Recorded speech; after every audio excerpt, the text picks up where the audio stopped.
Magandang buhay. Ito pinalambot ko ng aking ulam ngayon, baboy ito. Overnight, ano ko na to, overnight sa ref, binabad sa toyo, paminta. Hindi ko po iginisa to, na ano na po ako ngayon sa mantika. Diretso na. Ilalagay, malambot na kasi ito, ilalagay ko na ang sibuyas at bawang. Para bawas mantika, hindi ko iginisa.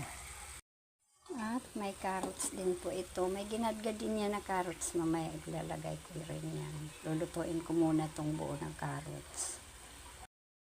Nakaluto na kayo nilang ulam na may coke. Ito po ang pampalasa ko sa ulam na to. Ayan.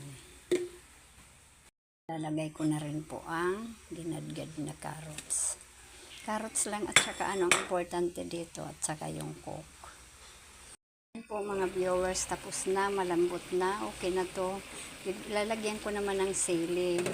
Hindi po ito kahit walang sili okay lang. Ako gusto ko ngayon ng medyo maanghang-anghang, konti lang. Alam niyo po bakit nagiging masarap ang niluluto natin? Gawin niyo pong malambot siya. Kasi pag hindi malambot, natural, hindi ganado yung kakain. That's all. Marami pong salamat sa bagong ulam ko ngayon. Salamat po. At ang mga ingredients susulat ko sa comment section po. Thank you. Salamat sa panunood.